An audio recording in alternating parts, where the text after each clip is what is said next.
Good evening. Good evening. What is going on, everybody? Coach Mike here. Echo audio. As I was echoing here when I had my music on or my audio on, Coach Mike here. We're going for another office hours, and today's topic is going to be longevity and high performance. Now, this came up not just from a random thing. I actually also fun plug really quick. You can vote for a topic every week. In case you guys want to have a particular topic. We didn't have a specific topic come in this week. So what I did was I used some AI deep research, and I thought there were some interesting components to the suggestions from AI. And I want to share immediately why I'm actually picking this topic. 57% of people globally now prioritize aging well more than they did 5 years ago. So to me, that's just impacting our overall quality of life, i.e. longevity and performance. Hence why this is the topic. And because we're going into a new year, we're going into 2026, now more than ever, figured this would be a relevant breakdown. Now, the cool thing is, if you're watching this and it's another year, it's not the new year, it doesn't actually matter. It doesn't matter what time of year this is. They're going to be 5 daily habits that you are going to be able to utilize no matter what.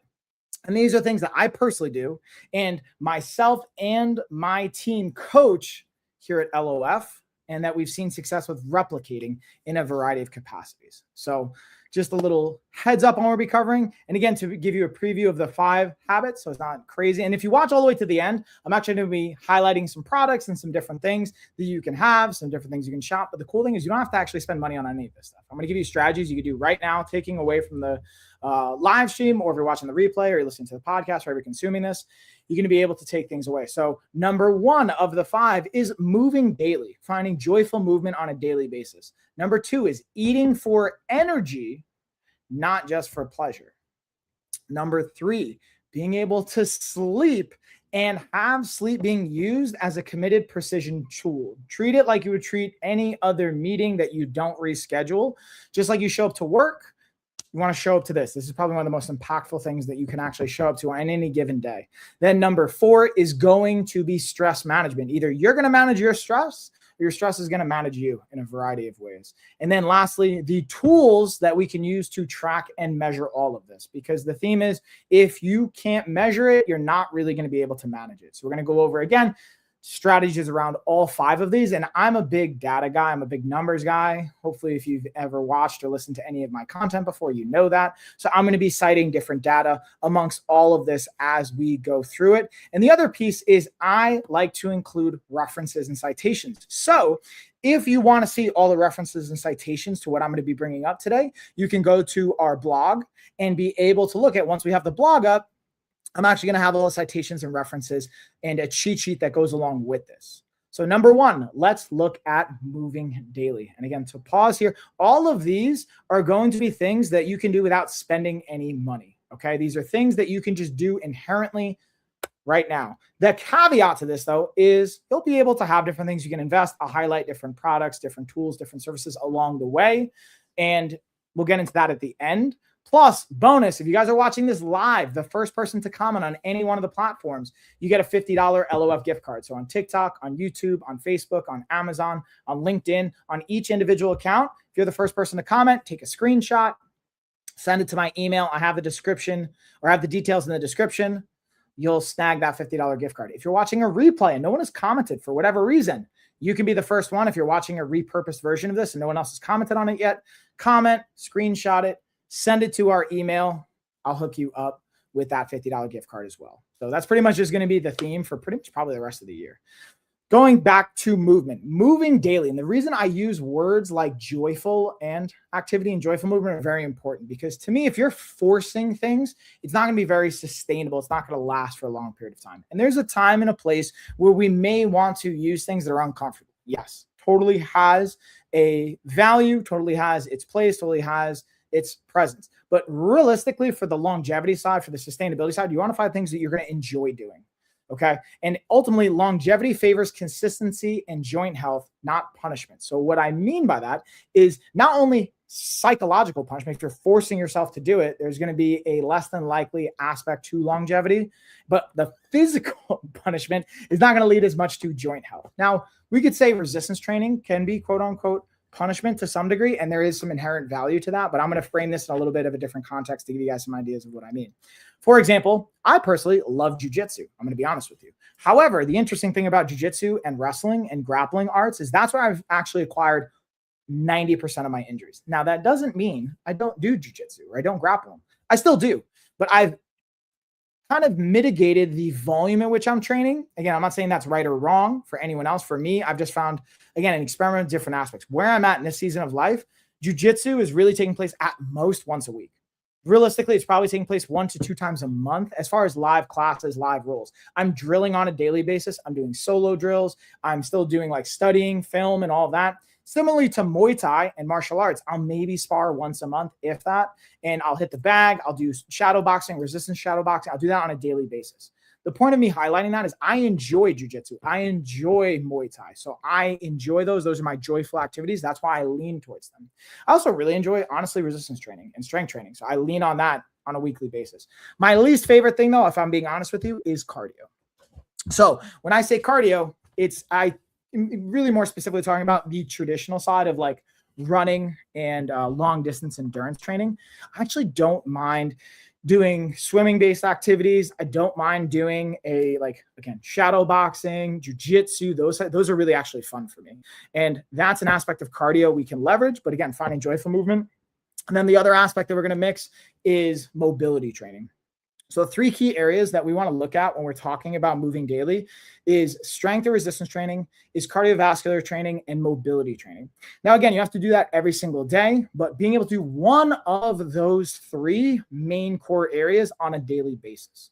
And people always ask, well, what should my numbers look like? How much time? Realistically, I say start with 2 to 5 minutes. I know that probably sounds crazy to everyone if you're not familiar, but the idea is we want to rewire our brains and build habits, right? Now, when we talk about specifically for longevity and performance, these numbers are going to look a little different. It's usually going to be about 120 to 150 minutes of more intense activity on a weekly basis, preferably leaning towards 75 minutes of high intensity training and 150 minutes of low to medium steady state type of activity. Now, again, you could do a hybrid of that. You could do more, you could do less.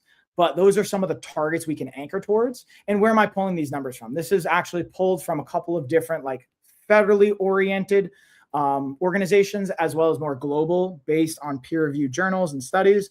But ultimately, the theme is first start with what feels accessible. That's why I say start with 2 to 5 minutes. I will reference, again, back to a couple different studies that highlight for rewiring our brain chemistry and our behavior patterns, it's more effective to do 2 to 5 minutes on a daily basis than it is to do 2 hours once per week, to rewire the habitual pattern of our brain. So I want to let that sink in. Again, 2 to 5 minutes daily, more valuable to rewire our habits and our brain than it is 1 session, 2 hours per week. Again, just let that sink in. Now, you don't need harder workouts. You need replicable ones or repeatable ones you can do again and again and again. So if you're just killing yourself for, again, 2 hours a week and you can't do it for a whole nother week, that's not really going to help with the behavior pattern. Now, there are some studies and there are some things that can show, hey, if you go really intense for a period of time, you will see strength gains, you will see some adaptations. This is getting more into the nuance in the weeds. What we're really highlighting today is the longevity and sustainability habits and behavior patterns. So what I mean by that is you don't have to go super hard. That was something I get to continuously work on. Even to this day, my temptation is to go really, really hard, and I want to be super sore and feel it, right? And I want to be able to burn a bunch of calories and eat a bunch of food and do the extremes of it because that's what feels good for my system and my mind. But honestly, from a longevity perspective, I've paid the tax. Even as now a 38-year-old, from going through a career of fighting, I have shoulder injuries, I have hip injuries, I have knee issues, I have back issues, I have neck issues. Now, I've also, because of these strategies, mitigated a lot of the tax I pay on those injuries, but they still show up. And I know in the next 10, 20, 30, 40, 50 years, I'm going to continuously pay taxes on this if I'm not mindful. And that's why resistance training is important for joint health, for bone density, for attaining and maintaining muscle mass, because after the age of 30, we're losing anywhere from 3 to 8% of our muscle mass year after year if not doing anything about it. So being able to have strength training, be able to have cardiovascular training. I personally look at VO2 max as a key measurable, and we're going to talk about measurables towards the end here on what are the things you can pay attention to, whether it's, again, a VO2 max test, whether it's just different types of training. Personally, I've been loving what's called a 4x4 Swedish training style. I believe it's Swedish, but the 4x4 VO2 max training style, which is you do 4 minutes at zone 5. So that's like, for me, 38-year-old male, it's 164 beats per minute or more. That's my zone 5 VO2 max style training. So I'm trying to keep my heart rate at 164 or more for 4 minutes. Then I rest for 4 minutes, or I do a low intensity activity, and then I repeat that for 4 rounds. So it's roughly 30 minutes of total activity for the high and low intensity volumes. And I do that about 2 times a week, maybe 3 times a week, depending on how I feel. Then I'm plugging in about 3 resistance training sessions a week, and then 1 to 2 martial arts training sessions a week, specifically dedicated. And sometimes there's an overlap. Sometimes that VO2 max training is actually martial arts, where I'll just literally do like bag work, or I'll do resistance shadow boxing specifically for VO2, where I'll do a hard 4-minute round, hitting the bag, whatever, and then resting, or do a hard live round for 4 minutes and then rest and repeat that. So that's where that's about 5 days worth of training right there. Okay. It's usually about 40 minutes total, 45 minutes for each of those. So that's 200 minutes, give or take. And then I like to add in at least 1 session that's like lower activity, a hike, a long walk. Like I did one today with Hope Bear. I also did actually some lower body resistance training, which was kind of unique. I was just kind of feeling good. And then being able to work in on a daily basis. I don't even do one long session. I do on a daily basis mobility every single day for 5 minutes. Really, 2 minutes is my bare minimum, but for up to 5 minutes, that's my non-negotiable. And again, the idea here is pain-free movement. That's what we want to create. Pain-free movement equals freedom. Because again, if you've ever had to say, oh, I can't do that, it hurts, or I'm restricted, it's not a great feeling. It's not how we want to live. So that's like the category number 1 that's going to fall into play with all of this is number 1 is moving daily and finding ways to move daily that feels sustainable and consistent. And I say that to say some of the things, and personally why I actually push bands so much, why I'm such a proponent of resistance bands. I got my LOF, the short bands, I got my long bands, and all of these pieces. Why I'm such a proponent and why I'm so big on them and an advocate for them is because the data shows that they work in this category, not only for joint health, for priming our system as far as our nervous system, for priming our muscular system. That's hilarious. But also being able to set ourselves up for warming the tissue and having dynamic movement. So you're getting the most out of your list when you do these things, and it adds longevity to it as well. Knowing that, it's just one of many options. You can have, again, whatever resistance training you want. You could do calisthenics, you could do dumbbells, barbells, you could do CrossFit. It doesn't actually matter as much when we talk about, yes, if you want to get into the optimization weeds of things, like what's the absolute best specifically for one specific, like let's say skill or sport, we can get into the weeds of that. But really from a longevity perspective, as long as you're moving, right? That's what matters on a daily basis. And also, if you're not just moving in one category, you don't want to just be moving weight. You want to be able to cardiovascularly challenge yourself. You want to also have mobility in your tissue.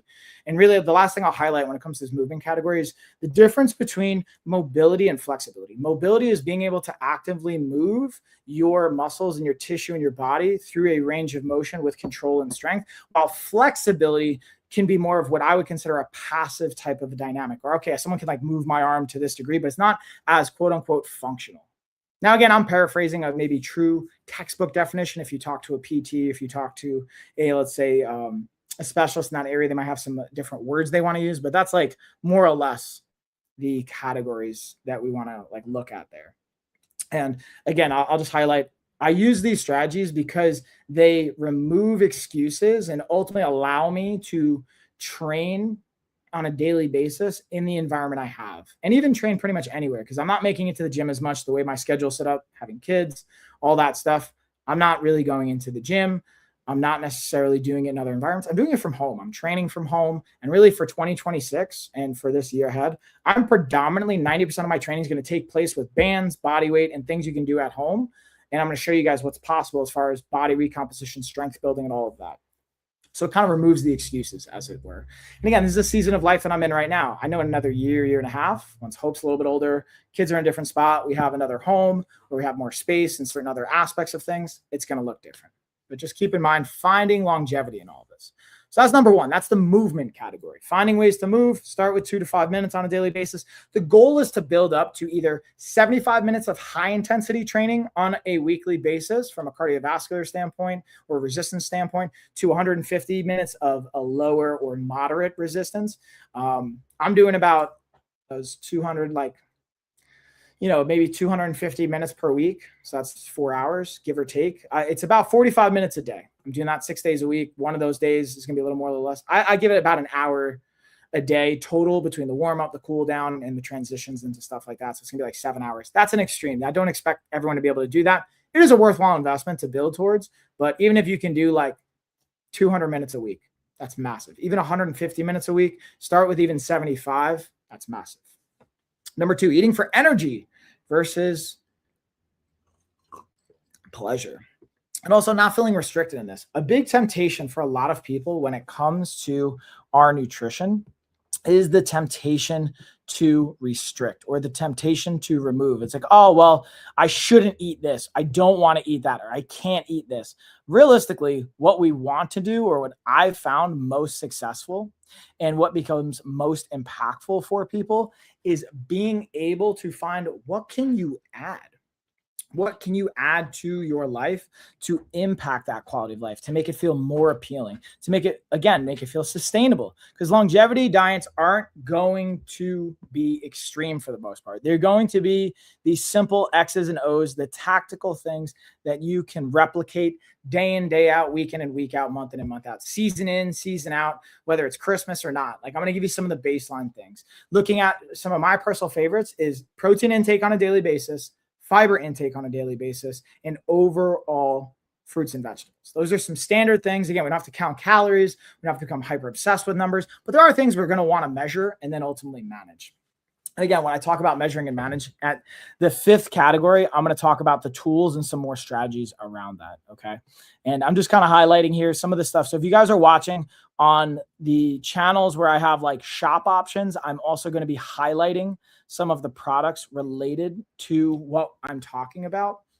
So you can shop it and you can go back, circle back, and I'll be chopping some things up from there as well. And if you're listening to this or watching in the future, I'll have a link in the description where you can go to our shop, whether it's on TikTok or Amazon, and you can just go through the products and see like where they fit in and where they make sense for you. So again, another interesting principle. So we got protein we want to pay attention to, fiber, and I'll even go into why those become important.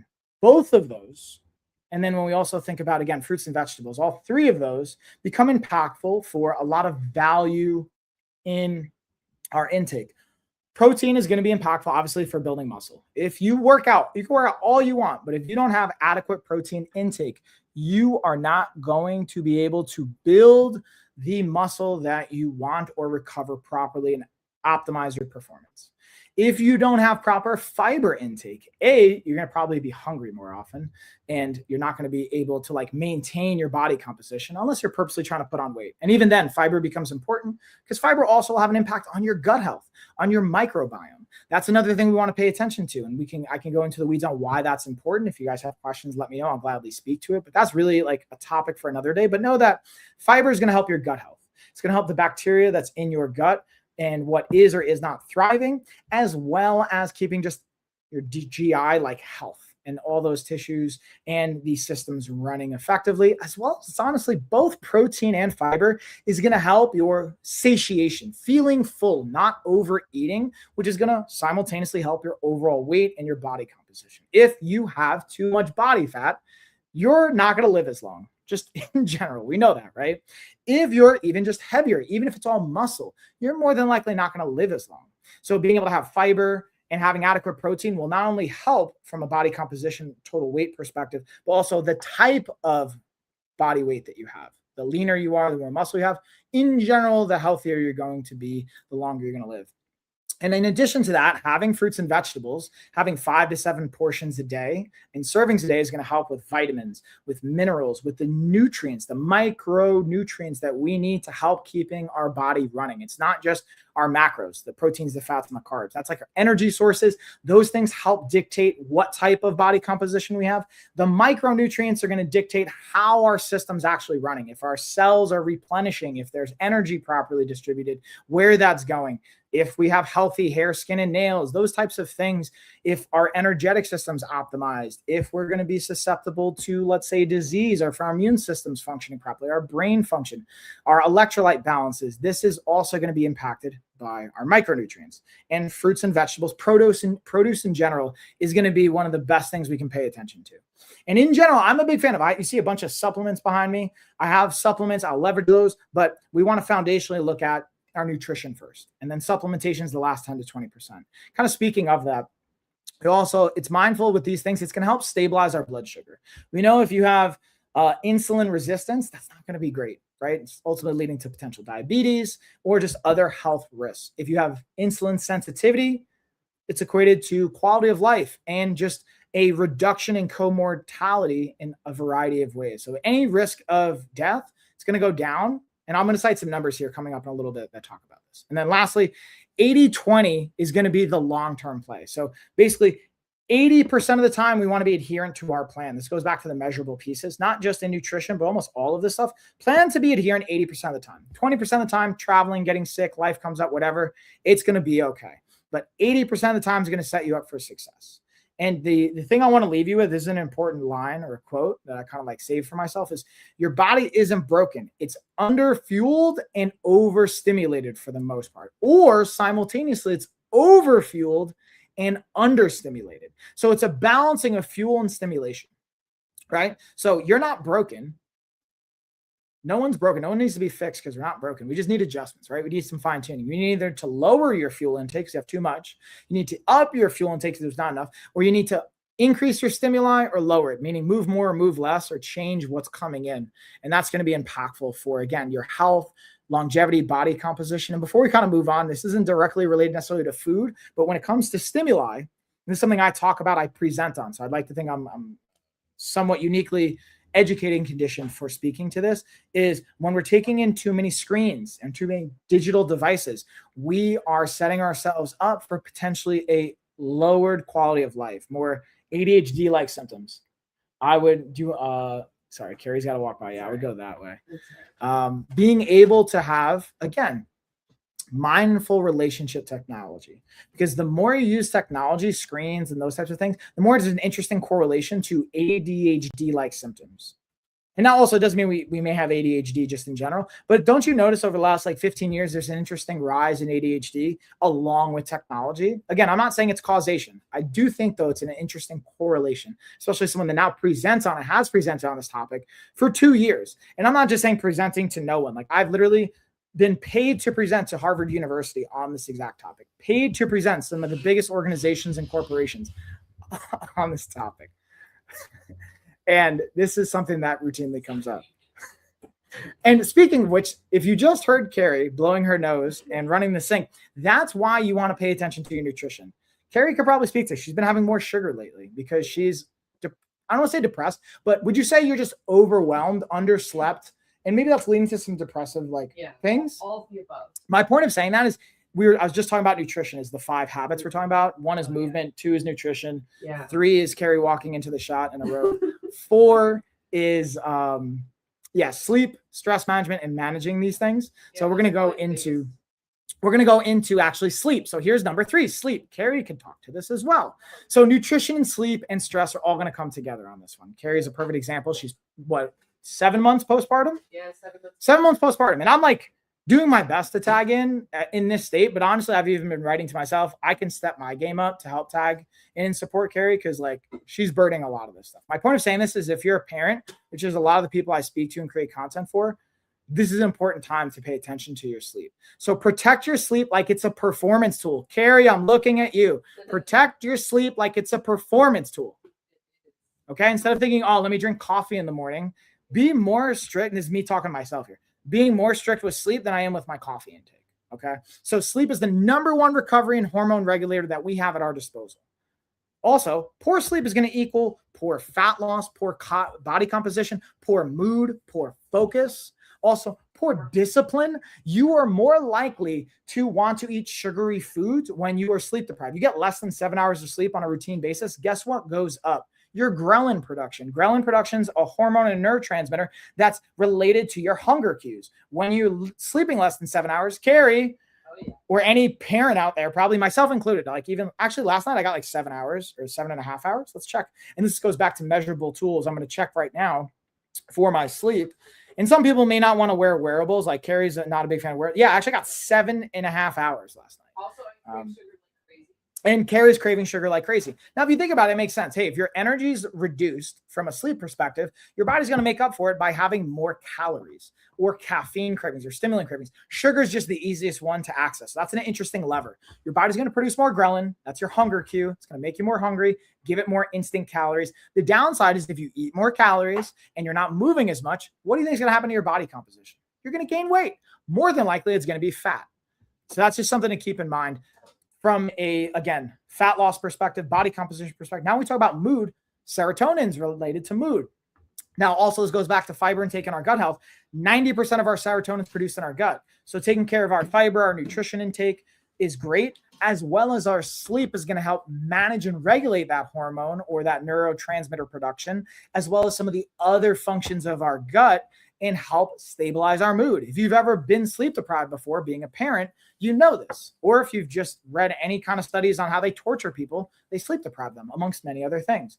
Also, poor focus. If you are getting less than 7 hours of sleep, you're more than likely not going to perform as well from a cognitive standpoint. Also, your physical performance is going to go into the garbage. What's ironic about this is think of who's mostly sleep deprived.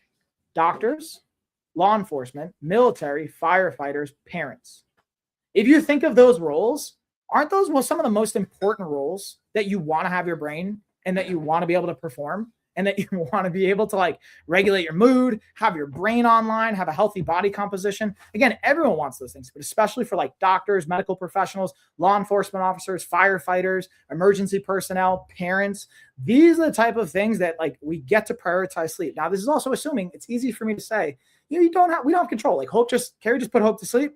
We don't have control if she wakes up in 10 minutes or 2 hours, right? What we do have control over is how we manage our time in between though. Meaning, am I going to drink a bunch of candy, sugar, and caffeine stuff right now? No, especially if I want to go to bed. But let's say you're already overstimulated. And Carrie could probably relate more to this. We have things, I'll talk about the tools later, but like you have like, again, teas that you can drink, patches that you can have, supplements you can take, foods you can take that can help regulate your circadian rhythm, that can help regulate your energetic system or downshift it, even breathing techniques, different types of timing to your exercise. There's all things you can do, again, to help protect and stabilize our sleep. Even activities, again, going back to TV and screen consumption, not consuming screens. One of the things I like to do is lately I've been reading a lot of books. So Becoming Enlightened, I actually just finished this book, The Spelling Bee Champ. Shout out to my homie, Matt Stone. I actually just ordered 2 other books from him, but I'm working my way through this one. And also shout out to my other buddy, Rob King, Stewarding Your Finances. My point is I'm just highlighting different books right now, but being able to read books instead of listening to Audible or watching on a screen or watching shows, be able to read instead, especially if you have a hard time falling asleep. Being able to use, like I've been enjoying the Daily Stoic Journal and having my planner. We're going to talk about some of this in the stress management side too. But my point is having strategies. What are you consuming? In nutrition it's the only area we consume things, right? We consume food, but also from a media perspective, we can consume things. So it's kind of ironic, right? I'm making content with you guys on digital platforms, hence I'm telling you to get off them, but being mindful of how you're doing this, right? So even breaking this up, do 20 minutes, then come back. You can come back. You don't have to watch the whole thing live. Pause it, come back to it. Being able to be mindful of, again, what you're putting into your body and protecting your sleep as it's a precision tool. Like you take care of your car, take care of your sleep and your rhythms around that. Like we're going to even be traveling to New York in the next couple of days for Christmas to New Year's. We're also going to be bringing, I'm going to be bringing magnesium, and we're going to be bringing some melatonin, some different things to help leverage our sleep using certain tools. I'm not going to be going out till 2 a.m, hanging out with my friends, even though it's super tempting to go see my buddy Rob. Shout out to Rob's on 12th, my homie Rob, or Bob, as you would know him in the village of Manhattan. But I'm not going to be going out till 2 a.m. because that's going to mess with my sleep cycle, and it's not worth it at this stage of my life. If it is to you, then you have to figure out ways you can sleep in at least to get 7 to 9 hours of sleep. And especially if you're an athlete or a high performer, 8 to 10 is really the move. So anyways, again, I talked about some of the aspects around that. You can wear sleep masks even. You can have blue light blockers, whether it's glasses or different things you put on your phone, white noise machines we have. We're going to be bringing again to New York and using these different things as well. Again, these don't replace habits. They just reduce the friction around it. And again, I'm also a big fan of not removing things. If you like TV time, if you like listening to Audible, if you like podcasts, if you like all that stuff, do that. But in addition, what I say, add instead of removing. Same thing in nutrition, exercise, all these pieces. Add reading a book, add journaling, add a planner, add in, if you're going to watch TV for every 20 minutes or an hour, add 15 minutes of reading, add 15 minutes of journaling. So you're not removing anything, but you're creating a buffer for yourself. Add in some time where you're not watching screens. Don't remove the screen time yet. Add something instead. Same thing for food. I love peanut butter cups. I'm not going to remove that from my life. What I am going to do though is I'm going to add homemade protein enriched peanut butter cups, which I made the other day in a live stream. You guys can watch that. They're actually sitting in the fridge right now. I totally had some earlier today post workout. They were delicious. So being able to be mindful of how we add things. That's number 3. And again, to recap, we got move on a daily basis, look at nutrition as a source of energy and not restricting yourself and keeping it in mind for performance, and sleep, being able to stay adherent to it as a precision tool for your performance. Number 4, managing your stress or it will manage you. Carrie, we could speak to that. I can speak to that big time. Yeah. Managing, like basically I feel like the best way to manage your stress is to set boundaries. Ooh, so yeah, Carrie just said a great way to managing stress can be creating boundaries. And it's not just with other people, it's with our relationship to a variety of things. And I'm going to get into that as well. But being able to also look at stress by itself isn't the enemy, right? It's created for a reason. Acute stress is actually quite helpful to be able to, whether it's on a movement side, it stimulates our body to grow. If it's from a psychological side, it's something that we bring our attention to create an adaptation around. But chronic stress, no bueno. That's where it starts to have a really snowball effect in a variety of ways. But acute stress can be really helpful and a great indicator.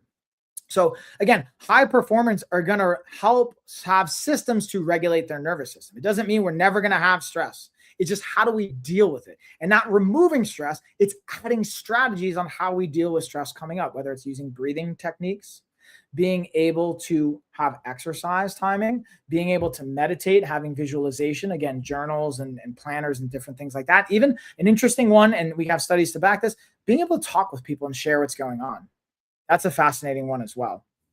So again, being able to learn how to regulate your nervous system, whether again, using movement, going back to number 1, that's why movement on a daily basis is another important one. Breathing, again, as Carrie mentioned, boundaries, being able to create boundaries with yourself, with others, and other relationships to different habits. And all of these things are going to be priorities over supplementation, by the way. People think, oh, well, I'm stressed out, or I'm underslept, or I'm under moving. I'm going to take a fat burner that's going to crank up my calories. I'm going to take supplements to make up for the fact I'm not eating enough fruits and vegetables. I'm going to take a sleep aid. And I even mentioned magnesium and melatonin, those types of things. I mentioned that as a potential tool. It's not 80% of the time. It's the 20% of the time. And then also being mindful of, again, I'm not taking supplements just for stress management to help me feel relaxed. Okay, these are tools. We can use them. That's not what I'm relying on. First, take care of your foundational pieces. Move. Look at your nutrition from quality whole foods, not processed. Be able to have good quality sleep, be able to have fun and joy and socialize. And then you start to turn to supplements and different things like that. So again, stress doesn't mean you're weak. It means you're a human being and you're having a human experience. But from a performance standpoint, we get to learn how to regulate our systems around how we manage it. And again, I'll dive into more of the products related to this, but just to give you some ideas, we can do breath work tools, whether it's like watches, different types of timers, different types of, even like for my daughter, we have a little like rainbow expandable ball that inhale and expand it, exhale, collapse it, those types of things. Foam rollers, massage guns, eye massagers, heating pads. We have journals, notebooks that I've referenced. We can do like even you can swap a stimulant oriented pre-workout for a non-stim pre-workout to be able to help from managing the anxiety, things like that. And even just certain foods, taking care of our gut health and being able to manage that as well. And having social connection can be really impactful for your stress management. And then last but not least, number 5, track the few things that actually matter. If you can measure it, you can manage it. If you're not measuring it, you're not going to be able to manage it. So you want to find things that you can use to track, whether it's nowadays we have technology, you can track for anything. It can be almost overwhelming. So I do have a smartwatch. I have a few of them, but I like the Amazfit. I like to track not only my movement with this, I also will track my sleep and I'll track my steps and even my stress load. So there's some of the cool things. It literally has a 1-point measuring system. So it'll give me a reading on my one tap measuring. It'll look at my resting heart rate. It'll look at my oxygen levels. It'll also look at my stress load, give me a score there, and check out my sleep. And it'll even help me make adjustments based on if I slept enough, if I'm overtraining. And again, it's not perfect, right? This is just to give us an idea. And we have to put all of our weight into it. We don't want to overanalyze the data, but we want to just have a couple things we're paying attention to. Or you have something like a journal. This is one from Clever Fox. This one tracks finances. It's also picking some key categories like health, business, family, relationships, personal development, finance, recreation, spirituals, like recreational fun, things like that. That can even feel overwhelming. And if it does, you can get it simpler. Like I'm a big fan of the I have this ADHD growth journal or the Wilkie planner, and it breaks down my days and weeks. And I just kind of like lay things out, have things I highlight from there, or just like a daily stoic journal, having simple prompts like my evening prompt. Let's see what the prompt was for today. Oh yeah, I journaled this morning. Where have I traded away freedom? How can I get it back? So even just being able to like using journals to track and document and measure things, you can go back. But also this goes back to the stress management side of things. The point is pick a handful of things you're going to measure and pay attention to it and measure it. So the things I'm measuring is my steps on a daily basis. I get at least 5,000 steps a day. My movement, I'm getting at least 20 to 40 minutes of movement on a daily basis. My sleep, my goal is to get at least 7 hours of sleep on a daily basis. That doesn't always happen. 80% of the time, that's the goal. And when it comes to my nutrition, I'm not counting calories as much as I pay attention to my protein and my fiber intake. Every day I get at least 150 grams of protein and 30 grams of fiber. And I'm getting at least 5 servings of fruits and vegetables on a daily basis. That's why I love the turkey burrito bowl that we make on a daily basis. I literally knock out 3 servings of vegetables in one meal because I have peppers, onions, and I'm usually working in either peas, corn.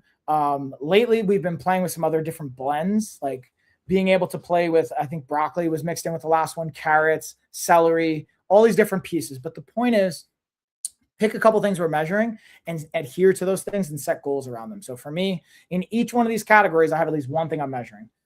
Steps and movement, as well as also total movement for the day, 5,000 steps, 20 to 40 minutes of additional activity.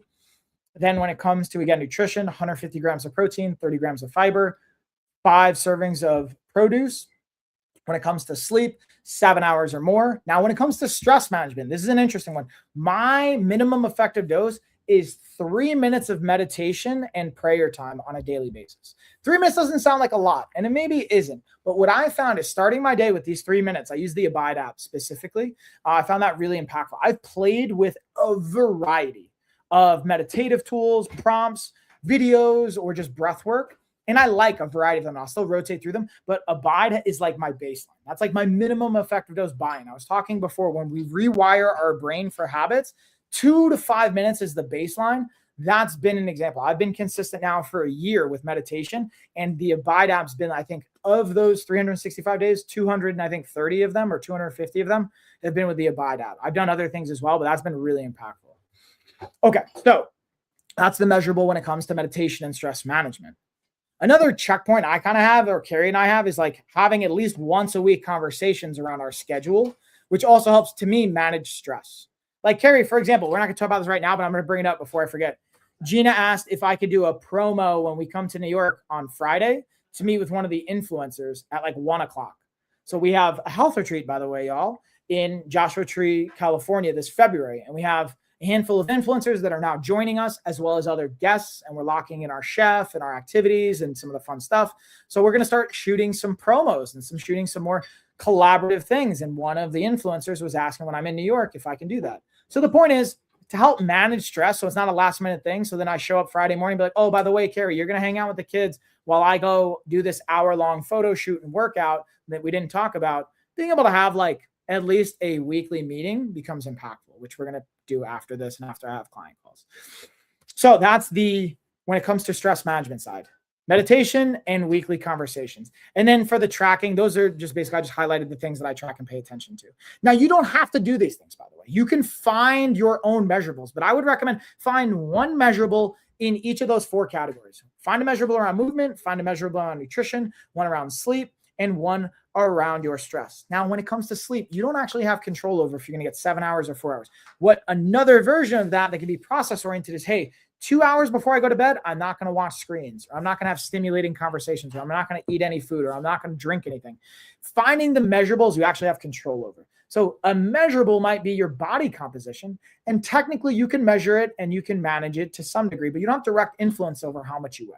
You don't have a snap your finger, I'm going to weigh this amount. You have how much food we put into our body. How much weight training do I do? How much cardio I do? Those are the things that are really impactful. Like, how many steps did I take? How much exercise did I get in?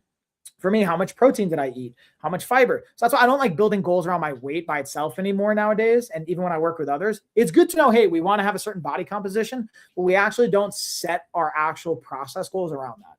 We focus on things we can control. But interestingly and ironically, when it comes to our 100-day coaching, we actually guarantee people a particular result. So typically what we see for people we can guarantee is 20 to 30 pounds of fat loss. And usually that shows up anywhere from 2 to 5% body fat loss in that time frame. Again, depending on a multitude of variables, like where you're starting at, what your life looks like, a variety of things. But the point is, that's the outcome. We don't actually focus on the outcome so much through our coaching. We should focus on the process that we can control. So again, awareness beats motivation every single time. And if you can measure it, you can manage it. And we want to, again, create sustainability in all of this. So this is just a helpful point to mention. These are the things you can focus on and pay attention to. And everything we just talked about is what we build inside the LOF systems and how we coach. We just do it with structure, accountability, and support. And now more than ever, it's accessible. So we use insurance now. I literally just talked to our medical director before. We're going to be updating our application for Aetna. So we'll be able to take Aetna soon, Blue Cross Blue Shield, United Healthcare. We just submitted claims for them. We're going to be able to take a variety of different insurance so that if you, let's say, feel overwhelmed financially, you can start to leverage insurance there. If you have an HSA or an FSA, you can leverage that. And if you have these different health incentives, you can leverage those things. So we have everything from 100-day coaching to our retreats to different types of support, our books, our bands, and all these different systems in between. And it's not just, again, fitness coaching. It's a lifestyle system with medically backed credibility and coaching and insight. So it's I'm really proud, honestly, of how we've gotten to this stage, because this isn't really being done anywhere else the way we're putting it together, especially backing it with martial arts. That's my favorite little spin on it, is being able to have medically backed coaching for a lifestyle with a martial arts infusion. And you don't have to necessarily be a martial artist or into martial arts, just know we're using a lot of inspiration from that. So I mentioned having some data points, and I wanted to circle back to each one of these to highlight some data points around this. Then I'm going to bring it home. I'll check to see if we have questions, and then I can always highlight some products related to this if you guys want, but you feel free to let me know in the chat if there's questions around it. So number one, going back to movement. So higher cardiovascular fitness, i.e. VO2 max, is associated with 50 to 70% lower risk of all-cause mortality compared to low fitness levels. So this was pulled from a multi-cohort study or multiple studies around this. And the point, let me break that down for you guys. So if you have a higher VO2 max score, let's say you're at 40, that's a number. That's one of the scores, right? Versus 30, right? Carrie knows. Yeah. The higher your VO2 max score, the lower your risk of dying from pretty much everything is. So that's when we say all-cause mortality, that means from anything that can contribute to your death when it comes to a chronic disease perspective.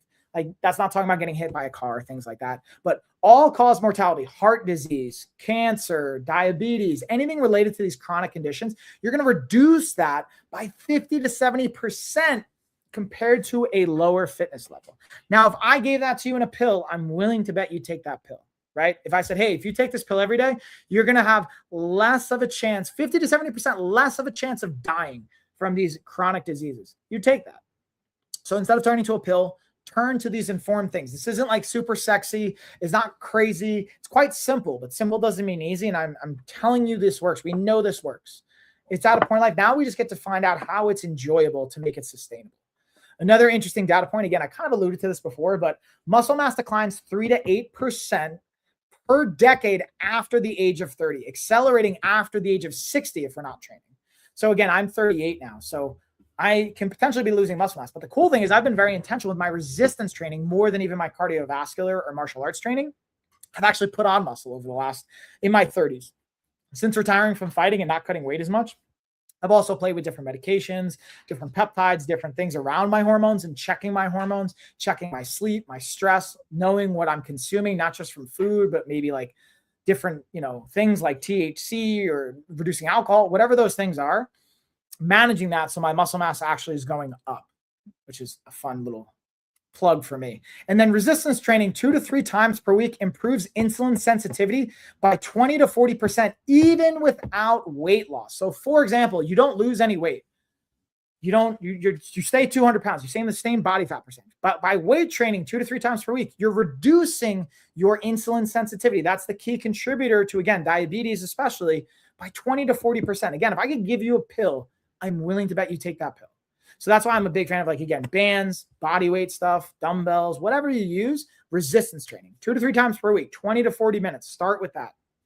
Get your bands in, get your body weight moving. This is impactful data. And again, if you want to check these citations and references, I'm going to have all this up on our blog once we repurpose this content later this week. Okay.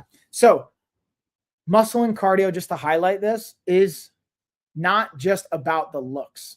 They're crucial survival traits, and strength keeps you metabolically young. Cardio is going to keep you alive for longer. So, and what I mean by that is, if you strength train, your quality of life is going to go up. If you use cardiovascular training, the length of your life is more than likely going to expand. That's, again, assuming a couple of variables. You're not eating horrible and doing all these other things that are not so great for your system. But that's, like, again, just some data from the movement side. So now let's talk about nutrition. Now is where it starts to get really interesting and fun. And we talk about protein. This is my jam. As I hydrate here for those listening on the podcast. So number one, higher protein intake, which equates to more than 1.6 grams per kilogram per day, preserves lean muscle mass and improves fat loss, especially during caloric deficit. So that means if you're eating less than what you're burning and you're eating adequate protein intake, you're not going to lose as much muscle. I know that probably sounds obvious to some of you, but I want to highlight this. Now, I just did some fancy potential math conversions here. 1.6 grams per kilogram. For those of you that don't use kilograms, basically just 0.8, 80% of your body weight, specifically your lean body mass. So not your total body mass. This is the easiest way I find it. So if I'm 200 pounds, I'm just going to do easy math here. 20% body fat. That means I'm 160 pounds of lean muscle. I'm going to eat 80% of that in grams of protein. So if I do 80% of 160, let's call that 8 times 10 times 6, 120 grams of protein, roughly 120 and 130 grams of protein. So if you're a 200-pound person, about 20% body fat, 130 grams of protein baseline, that's going to help if you're in a calorie deficit. Now, I eat more than that. And again, we want to be mindful of a couple other factors. Talk to your physician, talk to your healthcare team. That's why we have a medical director along with myself as a health coach and our entire team so that we can set you up for success.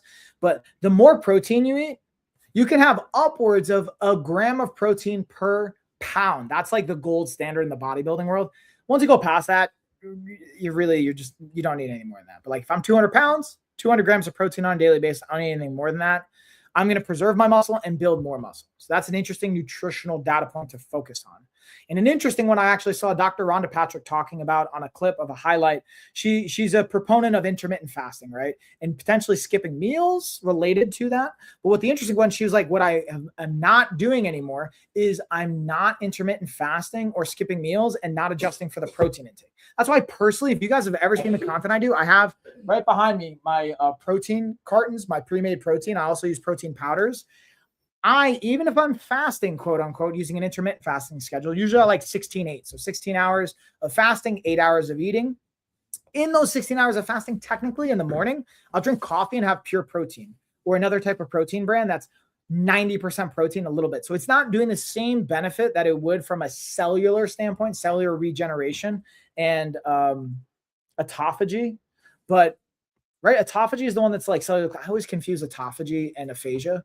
But aphasia is for like when you're not eating. Yes. Autophagy is when the cells eat. Autophagy is realistically, you don't want anything coming in. So I'm not doing it for autophagy if I'm vegan. Daily, I'm doing it from a metabolic system standpoint, insulin sensitivity standpoint, and caloric control. But having protein intake with my coffee helps my body not break down its own muscle. So I preserve that while also staying in a potential calorie deficit or neutral state. That's an important thing to just kind of remember, in my opinion. Also, for every 10 grams you increase of your daily fiber intake, that's linked to 10% lower all-cause mortality risk. So let me just pause, and I want to emphasize, I didn't know this up until I started doing this thing. Think about that. Every 10 grams you eat of fiber, you increase your total fiber intake. Every 10 grams, you reduce your chances of dying by 10% from other chronic diseases and conditions. So if I'm eating, again, 20 grams of fiber on a daily basis, now I've kicked it up to 30, I've reduced my chances of all-cause mortality risk by 10%. Some days I even go to 40 or 50. I've gone like between 30 and 50 is kind of my sweet spot for fiber. Otherwise, it's just not a fun time in the bathroom for like in the middle of the night. I'm just not doing that.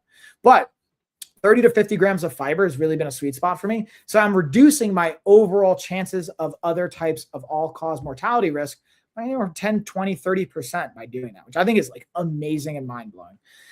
Lastly, from a nutrition standpoint, stable blood glucose is associated with improved cognitive performance and reduced fatigue, even in non-diabetics. So even if you don't have diabetes, if you're managing your blood sugar and your insulin levels, it's impacting positively your cognitive performance and reducing your fatigue.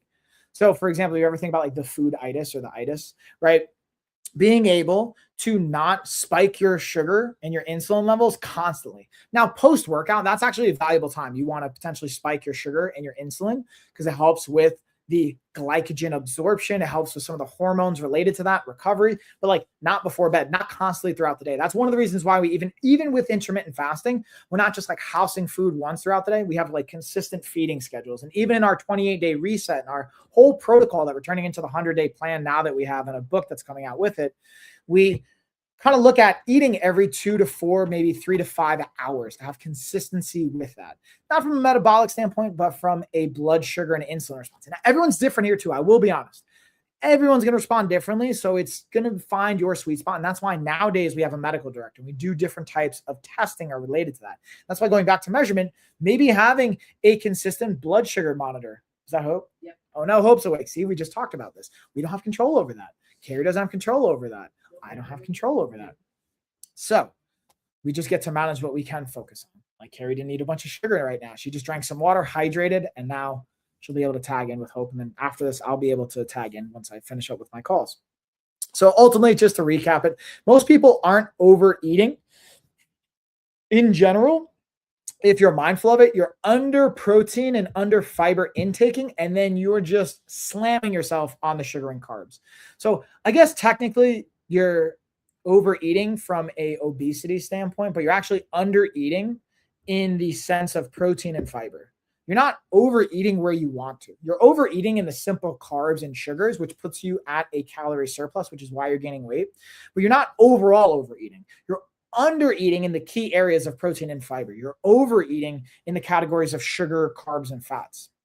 If you were eating more protein and you're eating more fiber, you wouldn't have the same weight and body composition issues, as long as cognitive performance and a variety of other things. Now, that doesn't mean if you're in constantly a calorie surplus and you're eating adequate protein and fiber, you still could potentially gain weight. Your body will be able to convert protein into usable energy to gain weight. It's just a lot harder and it takes a lot more energy, and your body's more than likely not going to do it, or you're not going to keep eating and putting yourself in a calorie surplus if you're eating adequate protein and fiber, just from a behavior standpoint. Now let's go on to sleep. Again, as a performance tool and some data behind it, again, with the hydration. So sleeping less than 6 hours per night is associated with a 30% higher risk of obesity and metabolic dysfunction. Another aspect to this that I want to share is getting less than 7 hours of sleep is connected to a 400% increase of risk of stroke. Both of those data points are absolutely crazy. Like from a body composition, you're 30% more likely going to be obese and have metabolic issues if you're getting less than 6 hours of sleep per night, and you're 400% more likely to have a stroke if you're getting less than 7 hours of sleep on a consistent basis. Like, so the question is, do you want to be like negatively cognitively impacted and overweight and obese? No, I know the real answer. Obviously not. So if I gave you a pill that said, hey, I can reduce your likelihood of being obese and metabolically dysfunctional by 30%, and I can give you a pill that basically said you're going to 400% less likely be at risk for a stroke, you would take that pill. The difference is you just need 7 to 9 hours of sleep a night, which again, I'm oversimplifying it. Simple doesn't mean easy, but it is that simple. Another aspect to, again, our sleep, 1 week of sleep restriction reduces insulin sensitivity to levels comparable to pre-diabetes. So again, that means if you're like, let's say going on a vacation for a week, or you're in a really super stressful state, or you're in a depressive state for a week, and you impact your sleep and you're reducing your sleep. So like postpartum time, right? Carrie and I can speak to Carrie more than me, but for parents out there, if you're like, again, newborns, you're going to be facing this. You're going to be more likely to have a reduction and impact on your insulin sensitivity. So you're almost going to be a pre-diabetic as far as how your body responds to insulin. And again, everyone's different here, but just as a general kind of observation, again, this is just pulling from different studies from the internal medicine journals. These are really impactful things. And then there's other tools we can use, whether it's like, again, I'm going to eat less carbohydrates on those days. If I know I'm getting less than 7 hours of sleep, and one of my buddies who's a great doctor, Dr. Chris Irvine, highly recommend you guys check him out. Got great content. He's great here in Asheville. He runs a great family practice. He's actually my physician. I've worked with him privately, personally, professionally, in a variety of capacities. He's going to be working even with our company as we scale. Another one of our doctors, not yet, but we'll get him there. We'll get involved with that. Point is, we talk about this. If you're, one of the best things he gave to me was like, hey, dude, you're getting less than 7 hours of sleep a night. Don't be tempted to eat the carbs. Pull back on carbs. Don't go heavy training. Don't go high intensity training. Go like light, low cortisol, low stimulating types of things. Chill. That's even a day he didn't say this, but this is where where you want to do a little bit more of a fasting, low water, high protein, high fiber, more than you normally would. Also, poor sleep increases cortisol and reduces testosterone and growth hormone, impairing our recovery and our overall ability to lose fat and manage our body composition. So cortisol goes up. That's our stress hormone. Again, there's a reason we have it. I don't want to vilify cortisol. There's value to it at times and places, but chronically having cortisol levels spiked is no bueno. That's not what we want. It's going to have a variety of impacts.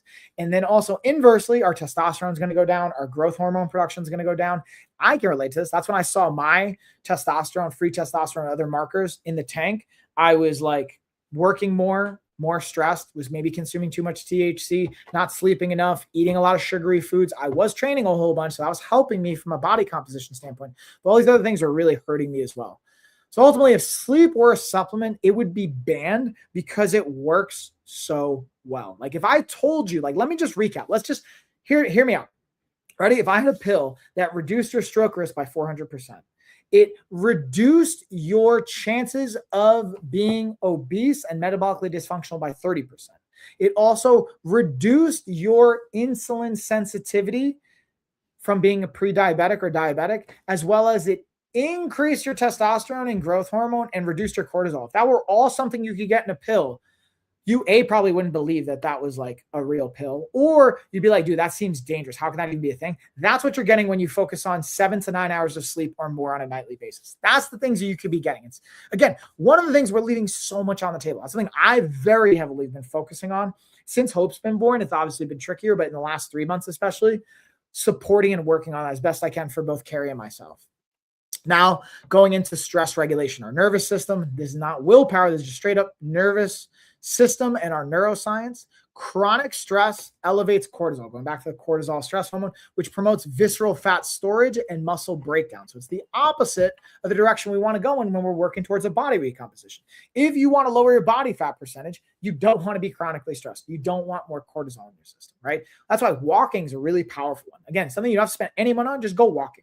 Walking is one of the best ways to impact cortisol. Sleep, another free one, doesn't cost anything, impacts your cortisol levels. Other types of exercise as well, but really walking and sleep are some of the most accessible ones that we can all do, hopefully. And if you can't, for example, I don't want to assume everyone can walk. Some people can't walk, right? We're in wheelchairs. We may have different types of disabilities. Doing some low steady state cardiovascular training. Even I've worked with Parkinson's patients that are in wheelchairs, other types of cognitive declines or maybe disabilities, quadriplegic, paraplegics, doing different types of cardiovascular stimuli that can raise your heart rate, that impacts and lowers cortisol levels. We're even doing brain games, different types of cognitive games, puzzles with our hands. Martial arts is great for this. That's why rock steady boxing and all these types of boxing programs are great for Parkinson's and dementia, Alzheimer's, all these cognitively impacted things.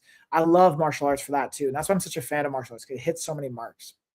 But again, lowering our stress. That's why, again, for me, jujitsu and Muay Thai, huge stress manager. But I'm not always having physical accessibility because I had a shoulder injury, different things can come up, getting sick. Being able to write, journal, read, talk with others, doing different types of brain games, tactile games, Sudoku, puzzles like that. All of this can help impact our cortisol levels. So mindfulness and breath-based interventions reduces cortisol levels by 20 to 25%. So again, when we talk about mindfulness, coming back into the present moment, meditating, being aware of my breath, how slow or fast I'm breathing. One of my favorite ones is 4-7-8 breathing. So we inhale for 4 seconds, we hold our breath for 7, and we exhale for 8. That's one of the most accessible ones. Or a simple version of that is inhale for 2 to 4 seconds, exhale for 4 to 8 seconds. However long you inhale, exhale for twice as long. Another one is box breathing. So inhale for a period of time, let's say 2 seconds, pause for 2 seconds, exhale for 2 seconds, pause for 2 seconds. And you repeat that box pattern for 30 to 60 seconds, maybe 2 minutes. But it doesn't take a lot, like literally 30 seconds to 2 minutes can be impactful when it comes to our breath-based intervals and interventions, and mindfulness as well. Wim Hof has some great stuff out there as well for different styles of breathing too. Not just that, it's been shown again in peer-reviewed journals and studies. And then lastly, high perceived stress is associated with increased cardiovascular and all-cause mortality. So it's a fancy way of saying the more stressed you are chronically, like my, honestly, parents, I work with like busy corporate professionals and executives. We can relate to this. Even athletes can be in high stress states. That can be associated to an increased cardiovascular risk and all-cause mortality. What that means is, and that's also independent of exercise. If you're not adjusting for exercise, if you're adding an exercise, it'll help mitigate that, which is why athletes don't show up as unhealthy people until usually they retire. But let me tell you, I've worked with a lot of athletes, like hundreds of athletes at this point now. Athletes are some of the unhealthiest people. I know that sounds crazy, but they abuse their bodies. They go through extreme behavior patterns. And then guess what? When they retire, that's when you really see it. That's when you see all the behavior patterns come out because you don't have the same balance or impact of the extremes to help you out.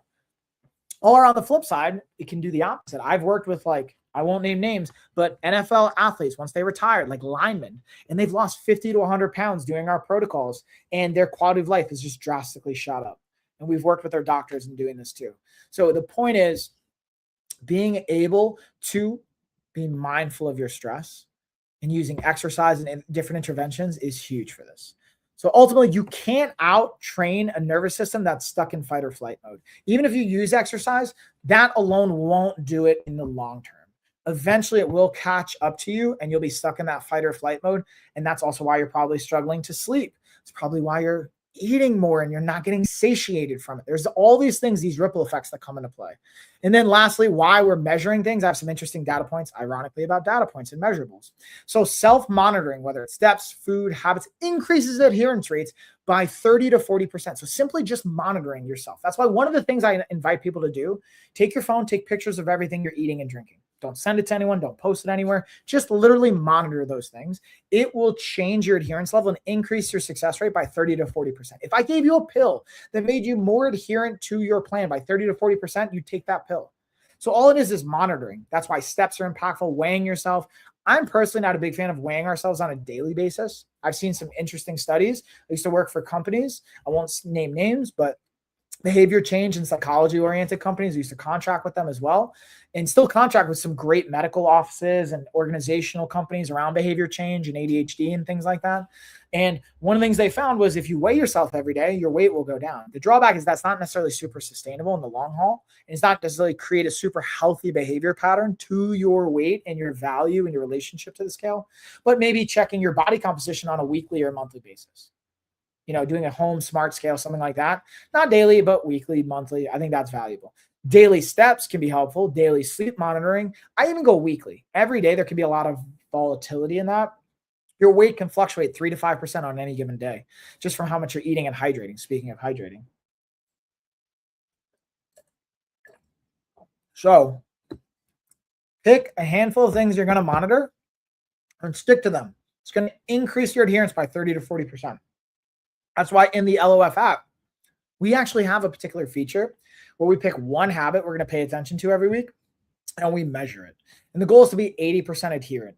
And just by being 80% adherent or setting that as a goal, people tend to be more successful and adherent in general. So for example, if we have a 5-day workout program, we'll say, hey, of those 5 days, our goal is to hit 3 of those workouts. When we do something like that, we're increasing our likelihood of being successful by 30 to 40% versus saying, hey, I'm going to hit 5 out of 5.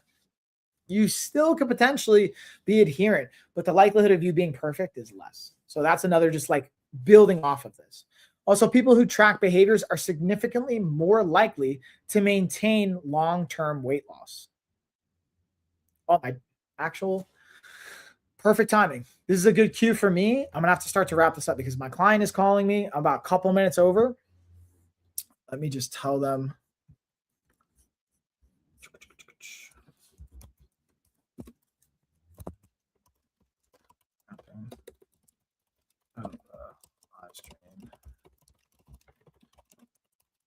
All right, so that's perfect. I'm literally going to talk to my client about this right afterwards. So to recap, because I'm going to start to wrap this up,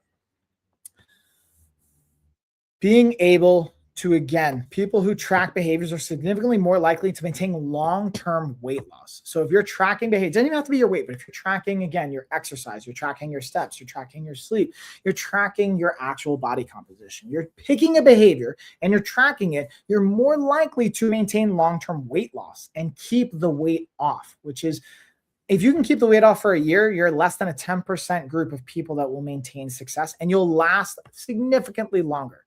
As someone that's kept off 50 pounds for over 20 years, I'm telling you, having certain measurables becomes really impactful. Again, not to become hyper obsessive, but to be aware. If we can measure it, we can manage it. And if we have awareness around it, it will lead to action. Simple awareness, going back, speaking of awareness, simple awareness without judgment improves behavior change more than motivation alone, because motivation's fleeting, but awareness.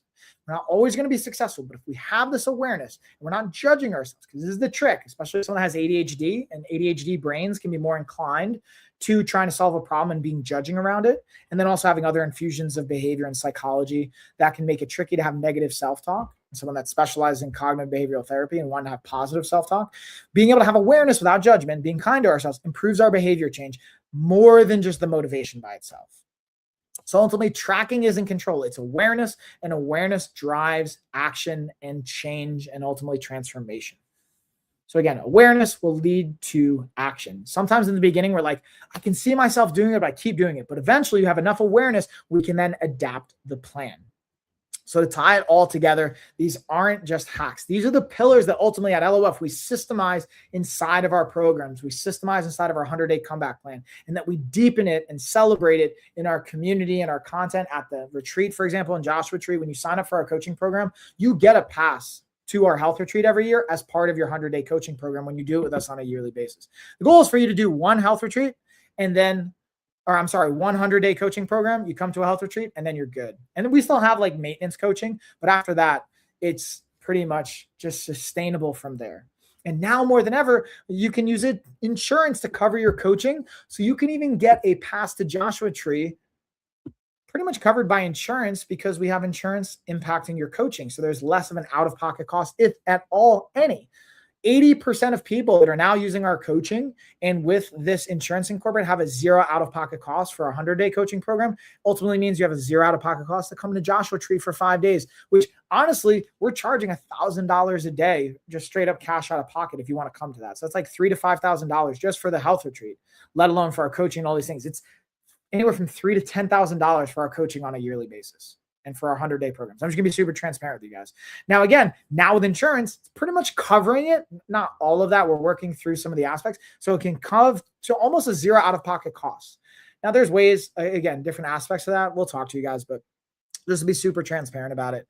And again, the one thing I want to invite, if you take away from this, pick one habit, one data point, one stat you're going to pull for each of these, from your movement, from your nutrition, from your sleep, and from your stress, and measure it over the next 100 days. Measure it for the next 2 weeks, the next month, and then see how it impacts your life. I can guarantee you will see results if you stick to it. That being said, I'm going to bring it home from there. I appreciate everyone. Again, thank you guys. Again, if you commented, take a screenshot. If you're the first comment, shoot me an email. I'll send you a $50 LOF gift card. And lastly, I will be back. We're going to be live streaming throughout the week, but it's the holidays. So just make sure you're following and subscribing because it's going to be a little bit of an atypical schedule. And again, we'll have the blog post for this if you want to see the citations and references. I don't have enough time to go through all the individual products. I will come back. If you guys want to see that, let me know. I can make a follow-up on this to highlight the products I have in the carousel. I have all of it pretty much behind me or on this desk. But with that being said, I'm going to go jump into a coaching call. Appreciate y'all. And cheers, everybody.